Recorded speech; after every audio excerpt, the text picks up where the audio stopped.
Well, hello everybody. 1031 exchanges.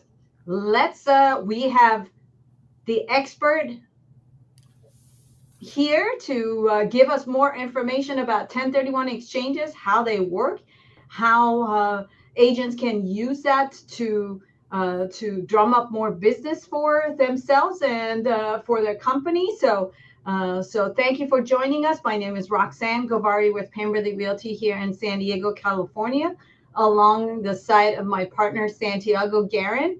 And we have a Hello, everyone. great expert today joining us. Welcome, Christopher. Thank you so much for having me. Always great to be here, Roxanne. Thank you so much. Yes, absolutely. And Chris, we're really, really excited because this area of 1031 exchange has the potential for agents to um, reach out to a whole new set of buyers and sellers, Hmm. and as a result, they have the potential to get a lot more business if they are knowledgeable about 1031 exchanges. That is correct. That is correct. And now, the other day, you were giving us some tips as far as how to use 1031 exchanges to basically get the attention of buyers and sellers, and to educate them about 1031 exchanges and get more business. Hmm. Would you share some of those tactics that you were telling us about, so that agents out there know that these are some of the areas where they can basically use as pillars for business to get themselves more deals and grow their business? Absolutely. I would love to share. And as the educator here at Exchange Resources, we always promote knowledge. Knowledge is power for many of these agents. And if you don't have that knowledge, if you're not sharp, if you're not able to talk about 1031 exchanges, when an investor starts talking to you about it, guess what? That deal, that listing is going to go to someone else who's Hmm. going to be more knowledgeable, because we've had agents come to us and say, hey, some of these investors, they pop into our listings and they're a deer in headlights. They don't know what to say when it comes to a 1031 exchange. The investor walks in and they say, oh my gosh, this looks like an amazing property, but I'm not too familiar with this. And I'm thinking I'm going to do a 1031 exchange, but I don't know much about it. Do you know anything about it, or can you help me with it? And what do you say? Well, I'm sorry, I don't, but I can refer you to somebody who does. If you're able to understand just the basics of the 1031 exchange, and we have this cheat sheet that we can send to you that Roxanne has that goes over the rules. You have to buy like kind property. That's the first rule. Buy like kind, which means buy investment for investment, real estate for real estate, and you have to hold it for long term. You have to buy equal to or greater. The second rule is buy equal to or greater than your net sales price, right? The I'm third rule, actually thinking, yep, okay, so you want me to share this one or the other one? you can do the cheat sheet first. We can do that, unless Okay, unless we can go over this if you want. We can. let's go over this one Okay. first. All right. Um, Okay. because I So think this one is, yeah, really okay. important. All right. That's fine. So we can go over the rules after this. I think that it's important that agents know the first question they ask with this to this investor is, have you held the property as an investment property for Mhm. the last 2 years conservatively? Now, there's nothing in the books in the 1031 exchange rule that indicates you have to have held it for 2 years. Maybe 2 tax years is good with the CPA, but always talk to the CPA to find out what they're comfortable with and when you can actually sell that property and do a 1031 exchange. Has it been held for investment purposes? And if they've declared it on their Schedule E, they have leases to prove that they've rented it out for market value, then that's good. Are they intending? The next is intent, which is I here. Do they intend to purchase another investment property and hold that as an investment for long term? Because if their intent, and we've seen this, is that they sell their investment property and they want to defer all those capital gains taxes. Now, remember, on a $1 million gain, that's $300,000 to $400,000 in taxes. The benefit of the 1031 tax deferred exchange is if you roll that over into the next property or properties, that you don't have to pay any of those taxes. You're going to defer those capital gains taxes. But guess what? Some investors think, well, I want to sell that. I want to defer all the capital gains taxes and I want to buy a primary residence. Well, you cannot do that. You have to invest that property and roll it into the next property as an investment property. And the third thing is the title. The title must remain the same. Same taxpayer selling must be the same taxpayer buying. So I'm thinking here, what about second homes? Can you explain the second home scenario? If an investor decides, okay, I am going to, let's say I have an apartment building and I'm tired of managing all these rentals and I don't want to do that anymore. So I'm going to sell this apartment building and then I am going to move into a higher priced area and I'm just going to put that money into a second home. Can I do that?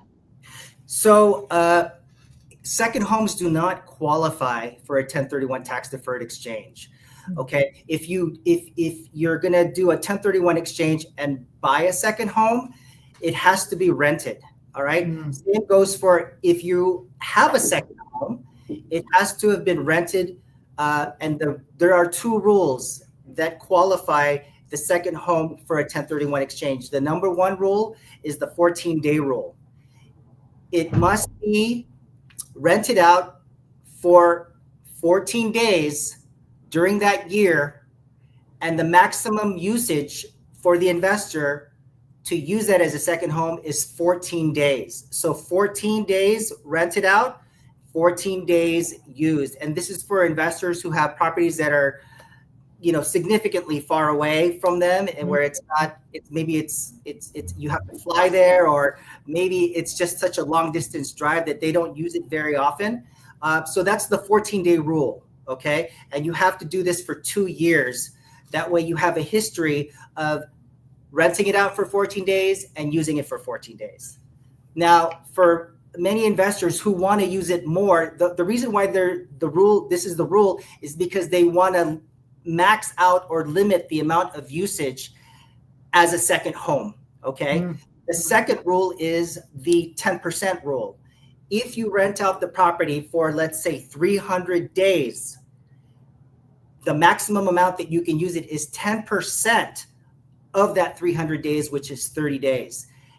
If you do this for 2 years, then that qualifies for a 1031 tax deferred exchange. So maybe if it's a property here in San Diego, or maybe a Big Bear or Lake Arrowhead, or some of those properties where they like going to those properties, well, yeah, they can. 30 days is the max, but you have to rent it out for at least 300 days. And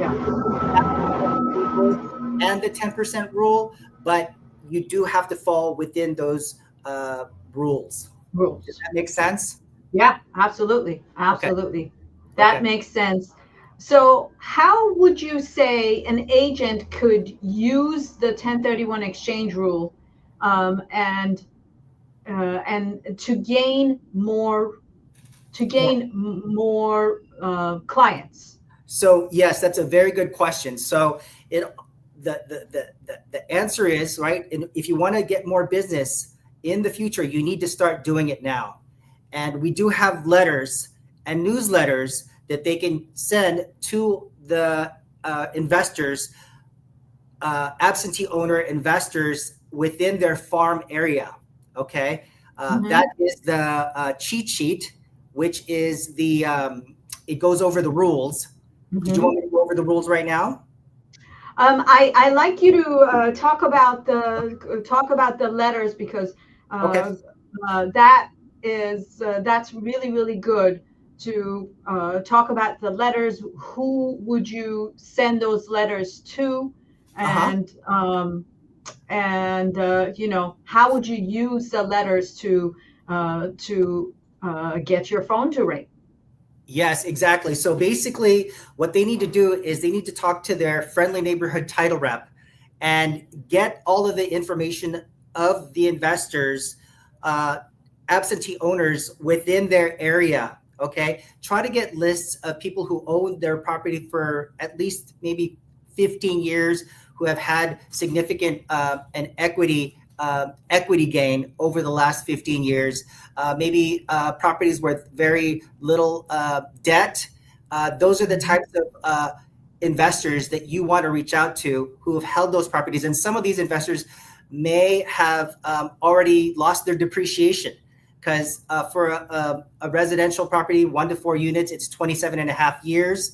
And so some of these investors have already lost out on their depreciation. They don't have any more tax write-offs. And depreciation is a very important tool. It reduces your taxable income while they're operating the property, which reduces the taxes significantly. So Yeah. these letters, when it's sent out, it has different topics and different ways of catching their interest, where it tells them about the 1031 exchange. Are you tired of dealing with your tenants? Do you Hmm. want to sell your property and have freedom? I think one of these letters addresses that, where they can actually roll it into a Delaware statutory trust, which is owning a fractional ownership using the 1031 exchange. Let's say you have a $1 million gain.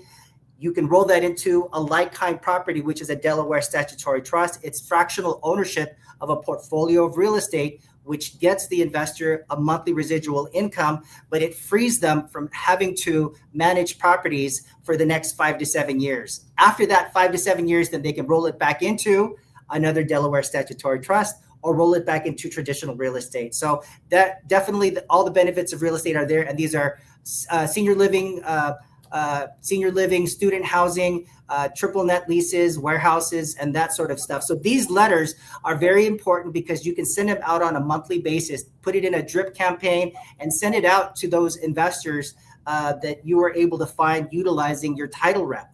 And if you do this, and consistency is the key. Every month, Consistency is the key. imagine just Yes, getting one or correct. two listings Yeah. from these letters, putting your beautiful picture on these letters, the company name and your logo, and these are sent out every month. Yeah. And for the agent that is just starting out and does not have the budget to actually mail these, Yep. they can be sent via email. Yep. And as long as you make the subject line compelling, Yep. then you will get traction from them to Yes. get people Absolutely. to raise And their hand. Yeah. absolutely. And then you can actually use these for social media. You can use this as an outline. Go into your chat GPT, put that into your chat GPT and then say, okay, chat GPT, I want to utilize this for social media. Give me, what I can say when I'm recording a video in layman's terms so that I can put it on social media so that you could use these as well. Cut, Yeah. paste, and then you could do that as well. Use this as an outline, or I can also do the videos with you as well too, where we're having a discussion about these letters face to face. That way you can Yeah. also do content and put that on your social media. So I'm happy to do all of that for you. That is some real great information, and I think you can also use these, just to make calls Yep. because if you like you mentioned, if you get your title rep to give you phone numbers for the Yes. same clientele base, then you can go through and make calls and see who's going to raise their hand and say we're ready to sell this property. We're tired of holding on to it. Yep. Um, Let me ask you one other thing that comes to mind Yep. is finding DSTs. Do you Yes. have any recommendations about where you go to actually find some DSTs that you can refer to your clients? Absolutely. So we work with several DST companies, and these are wealth advisors that specialize in Delaware statutory trusts. And what Mhm. they do is they're going to give the investors an analysis of like three scenarios. Okay, they would give them a scenario of, okay, this is what's going to happen if you just keep the property as is, because sometimes investors think they're getting a higher return on their investment when they're really not. If you add in all the expenses from the Schedule E, it's normally a lot lower than what they think.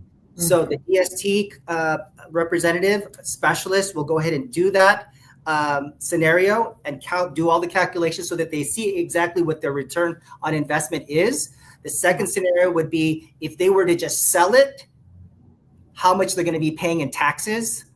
And then the third scenario would be, okay, if you roll that $1 million into this Delaware statutory trust, this is the return on investment you're going to get. This is the cash flow you're going to get. These are all the benefits that you're going to get, including the freedom of not having to deal with tenants anymore. So for the baby boomers, for investors who are elderly and who are tired of dealing with the tenants, toilets, trash, and the turmoil of owning properties, you just have to ask them one question. How do you like being a landlord? And then just be it. And then that's going to open them up and say, oh my gosh, yeah, I really don't like this property. I have these two properties I don't like. I want to get rid of it. It's just in a bad area. I can't, I'm always having problems with these tenants. Get rid of the stinkers. Get rid of the ones that really give you the most headache is what we recommend, what investor and what the agents recommend. So it's just a path to freedom so that they can enjoy the rest of their lives. And guess what? This DST, once the heirs receive these properties, when they pass away, they're going to receive it in a step up in basis, right? And then all the taxes that they've been, capital gains taxes that they've been incurring all those years that they've been getting these properties, acquiring these properties, it's all forgiven. There's no taxes once they receive it. And so that's the of giving legacy to which the is a beautiful thing. Which is a beautiful thing. And so there's a lot of ways, but if you're stuck after you receive the cheat sheet, and if you're stuck and if you're on the phone with a client and you're stuck with a question, you have my contact information. Roxanne is going to give it to me. I will answer the phone and I will be there with you because my goal is to help you lock in those listings. And imagine just getting an additional 1 or 2 listings per year just by reaching out to these investors. That will question for you.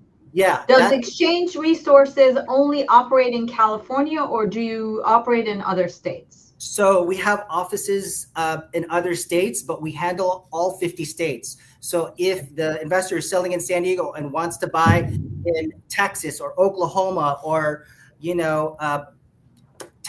Arkansas or any place, Florida, we can handle all those exchanges. We handle all 50 states. That's a beautiful thing. That's pretty good. All right. Very good. Well, thank you so much, Chris, for joining us.